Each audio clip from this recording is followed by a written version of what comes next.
Teknologi Radiologi Pencitraan Universitas Airlangga. Kami dari kelompok 6 akan menjelaskan tentang alat ukur radiasi. Perkenalkan, nama saya Monica Hanini Delisia dengan NIM 4132311076. Perkenalkan, nama saya Fauzi Irfan Pambudi dengan NIM 4132311077. Sebagai seorang yang bekerja di bidang radiologi, tentunya kita memerlukan alat ukur radiasi, mengingat sifat sinar X sendiri yang tidak dapat dilihat oleh mata. Maka dari itu, kita membutuhkan sebuah alat untuk menghitung berapa sih radiasi yang kita terima per tahun dan radiasi yang berada di sekitar kita. Alat ukur radiasi ini sendiri dibagi menjadi dua, yaitu secara direct dan indirect. Apa saja sih itu? Yuk kita simak. Yang pertama yaitu alat ukur direct atau alat ukur yang bisa dibaca secara langsung hasil pengukurannya. Alat ukur ini dibagi menjadi dua, yaitu alat ukur untuk area dan untuk personal.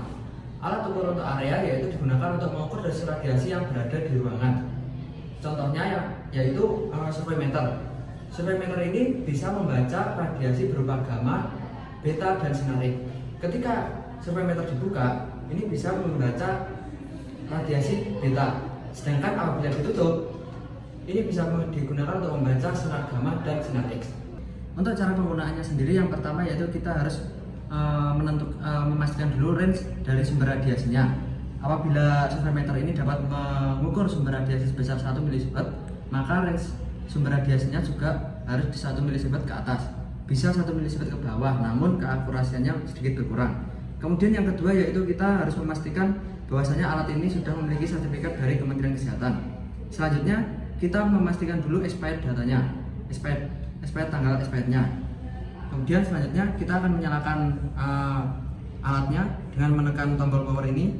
Kemudian kita harus mengecek dulu baterainya, pastikan baterainya penuh agar alatnya bekerja secara optimal. Kemudian selanjutnya kita memulai pengukuran dengan menekan zero. Kita mulai pengukuran mulai dari zero ini. Kemudian kita mengarahkan alat surveimeter ini ke sumber radiasi. Pastikan jarak antara sumber radiasi dan alat ini 30 cm. Agar apa? Agar tidak mengganggu seseorang yang berlalu lalang atau lewat. Yang kedua yaitu alat ukur untuk personal. Alat ukur ini dipasang pada badan seorang radiografer atau tenaga medis yang bekerja di instalasi radiologi yang berfungsi untuk menghitung dosis radiasi yang diterima oleh tubuh. Nah, contoh daripada alat ukur personal ini yaitu pendos. Pendos ini dipasang pada bagian yang sekiranya sensitif terhadap radiasi. Contohnya yaitu tiroid. Untuk cara pemasangannya sendiri yaitu dipasang di bagian dalam apron, atau kita memasang pendos terlebih dahulu baru kita memakai apron. Biasanya pendos ini digunakan pada saat kita melakukan kateter jantung, fluoroskopis, dan lain-lain. Kemudian ada alat ukur radiasi secara indirect, yaitu alat radiasi yang tidak bisa dibaca secara langsung. Biasanya alat ini banyak digunakan untuk personil monitoring. Ada dua proses untuk pembacaan alat ukur radiasi indirect ini, yaitu secara fotokimia dan thermoluminescence.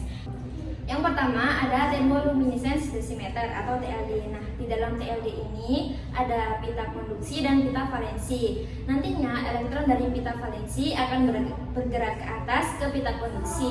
Untuk kembali lagi ke pita valensi, elektron ini akan terperangkap di elektron trap. Nah, setelah 3 bulan nantinya TLD ini akan dipanaskan di suhu 2000 derajat Celcius. Jumlah cahaya yang dikeluarkan itu sama dengan jumlah radiasi yang diterima. Yang kedua adalah pemrosesan melalui fotokimia. Contohnya adalah film batch. Alat ini wajib dipakai setiap hari oleh seorang radiografer. Alat ini memiliki 6 filter. Filter yang pertama terbuat dari plastik setebal 0,1 mm. Filter yang kedua terbuat dari plastik juga setebal 0,5 mm. Filter ketiga dan keempatnya kosong. Filter kelima terbuat dari timbal atau timah setebal 1 mm. Dan filter yang keenam terbuat dari aluminium. Film batch ini bisa kita pakai seperti kita menggunakan pin, dan evaluasi dosisnya selama 1 bulan. Untuk menghitung radiasi yang kita terima, nantinya film di dalam sini akan diproses menggunakan beberapa cairan kimia. Itu tadi adalah penjelasan dari kami mengenai alat ukur radiasi. Apabila ada kurangnya mohon maaf.